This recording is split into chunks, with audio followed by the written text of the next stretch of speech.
Hello guys, welcome back to our channel Mystery Recaps. Today, I will show you the 2016 science fiction romance drama film titled Passengers. There are spoilers ahead, watch out and be cautious. The interstellar spaceship Avalon is seen traveling through space on its way to a colonized planet named Homestead 2. Each of its quarters is vacant. The ship is in autopilot mode. The 258 crew members and 5,000 passengers are currently in hibernation. The ship suddenly passes through an asteroid belt, which weakens its shields. Power is transferred to the primary shield. The ship, however, is on a collision course with a massive asteroid. An asteroid suddenly collides with a ship, causing numerous malfunctions. One of the hibernation pods activates as the ship begins self-preparation. Jim Preston, a mechanical engineer, was the passenger who awoke. His pod opens and an automated system assists with his awakening, informing him that he was in suspended animation for 120 years and that the ship will arrive at Homestead 2 in 4 months. He is informed that he will be able to enjoy the luxurious aspects of the ship during this time. Prior to his arrival on the planet, Jim receives instructions regarding his ID-band, his cabin, and the primary activities he must participate in. Excited and anxious to meet the other passengers on board, he prepares, exits his cabin, and enters an automated class designed for the entire learning group.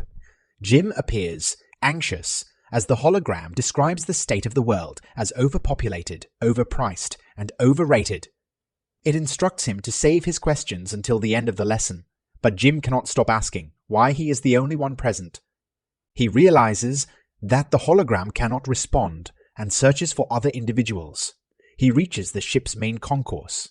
Even though there is no one present, an automated information desk offers assistance. Jim requests to speak with a real person, and the system directs him to the steward. However, upon discovering that no one else is present, he requests to speak with the captain. Even though he is unable to enter the bridge, he can observe that none of the main crew is awake when he arrives. Jim ultimately visits the observatory, where he discovers that the ship is also 90 years from Homestead. He realizes that he awoke too early, so he hurries back to the concourse and sends a message to Earth asking what he should do because he doesn't know how to enter hibernation again. The communication system informs him that it will take approximately 55 years for the overpriced call to Earth to be returned. Jim is devastated. While conversing with the barman in the ship's bar, he observes a second individual. Something about him seems odd. Jim realizes he is an android when he goes to get a drink for himself. Its name is Arthur. Jim desires more information from the android, but he cannot even explain how it is possible for him to be there in advance. Jim awakens the next morning in his cabin and goes to the cantina, where he quickly realizes that the majority of the items on the menu are exclusive to gold-class passengers. After gathering the necessary tools, he consumes his plain coffee and tries to figure out how to repair his hibernation chamber. He is able to get it functioning and lies down inside the pod, but nothing else occurs. Using the tools he discovered, he decides to enter the crew's hibernation chambers. This also does not work. Minor malfunctions occur throughout the ship. Jim frequently returns to the bar to drink, but primarily to speak with Arthur. The android's advice convinces him to break into one of the ship's gold classrooms and attempt to have some fun. Jim tries every restaurant, game, and entertainment system, but as time passes, he becomes increasingly miserable to be there by himself. One day, he becomes intoxicated and wanders the hibernation pods. When Jim stumbles into an airlock containing spacesuits designed for spacewalks, he dons one, proceeds to the airlock, and presses a lever and a button to open the airlock door. Once he exits the ship, he is captivated by the view. He is the only conscious human experiencing the current moment. Jim detaches the magnets from his boots and floats helplessly through space.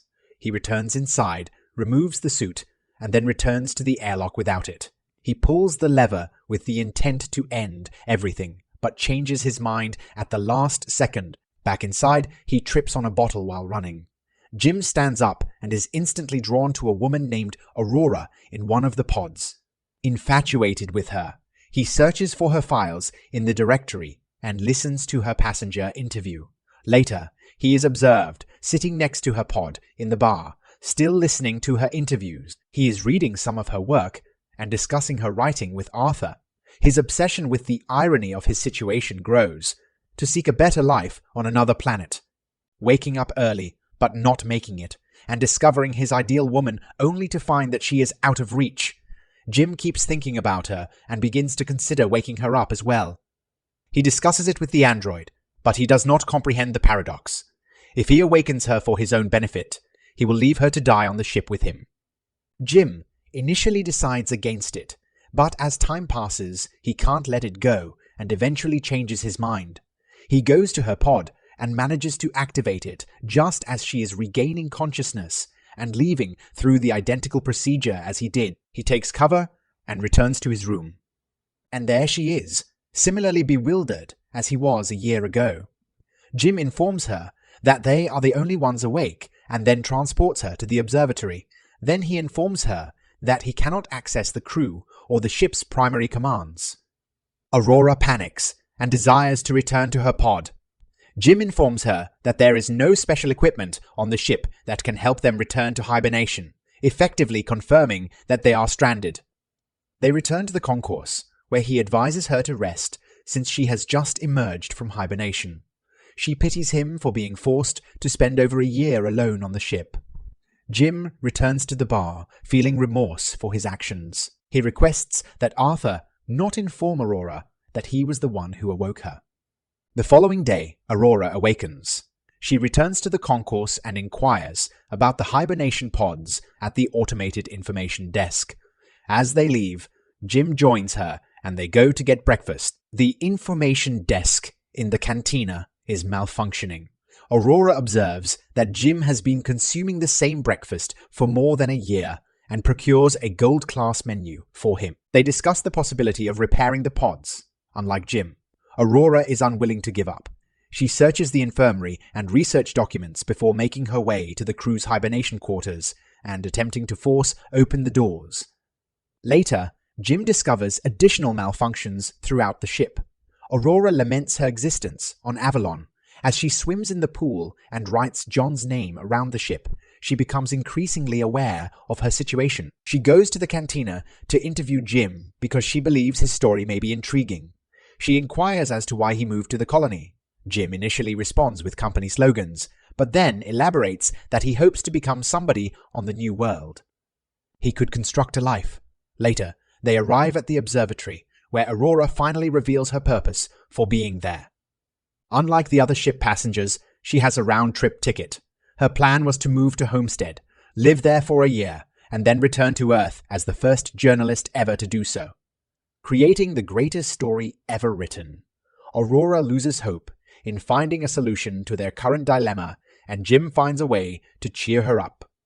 He takes her dancing to a movie theater and a basketball court. He finally brings her to the bar to meet Arthur. She briefly relaxes before recalling their situation. Jim is left alone with the android while he feels guilty for what he has done to her. The next instant he sees him, Aurora enters the observatory to find a miniature of the Chrysler building he made for her while tinkering in the other room. In the future, they have a date at a bar. They share stories about their lives over dinner. She reveals that her father passed away when she was a teen. Following dinner, Jim leads Aurora to the airlock where they don spacesuits. They participate in a spacewalk together. Finally, Jim has someone to share this incredible experience with. Jim deactivates the magnets on their boots, and they float in space together. Upon their return indoors, guests immediately retreat to his cabin to sleep together. Soon thereafter, they begin living together. Aurora moves into his cabin and begins to chronicle her life aboard ship. They engage in jogging, eating, and sleeping together. Jim continues to explore the ship and discovers the hydroponics bag. He brings flowers to Aurora. One day, the ship encounters a red supergiant, and the crew visits the observatory to observe it. Aurora's birthday is today. Therefore, they celebrated that evening in one of the ship's many restaurants. And finally, the bar. Jim enters the lavatory and prepares the ring he crafted for Aurora. While Aurora remains in the bar, Conversing with Arthur, the android informs Aurora that Jim intentionally woke her up, unaware that he was supposed to keep that a secret. Suddenly, Jim returns, and she confronts him in utter shock. She flees, furious and terrified. Jim returns to his cabin to find all of her belongings missing. The next day, he encounters her in the cantina, but as soon as he speaks, she flees. Aurora is desperate.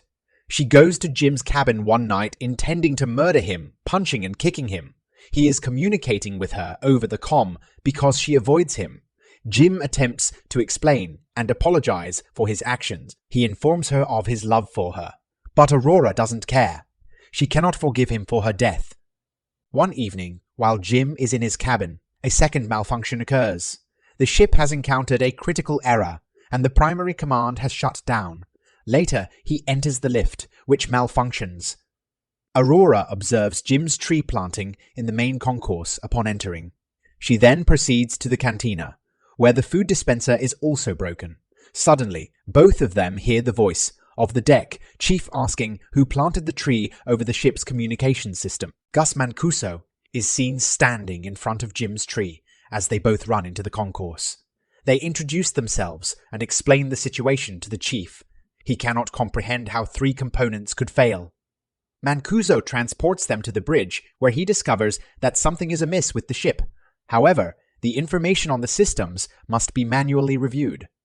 When they leave the bridge, a robot nearly falls on their heads, and they inform Mancuso that malfunctions have been occurring more frequently throughout the ship.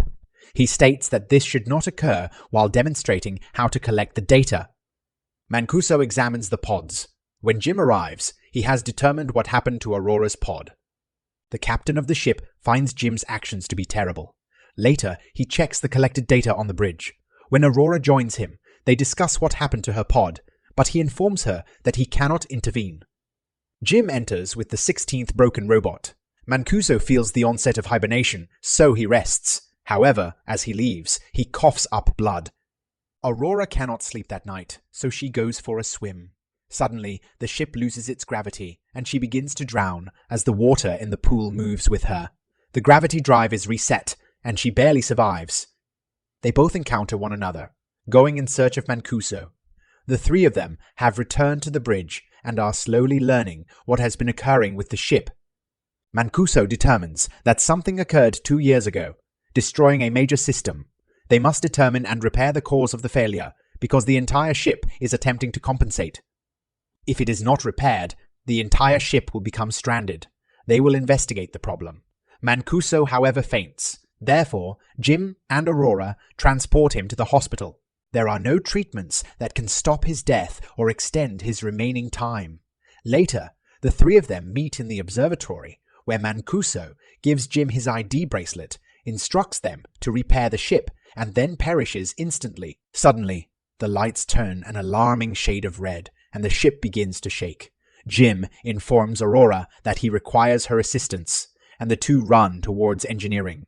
But the gravity drive has once again failed, and immediately another that also affects Arthur. He is deactivated by Jim. They finally reach the engineering department and begin searching for the problem.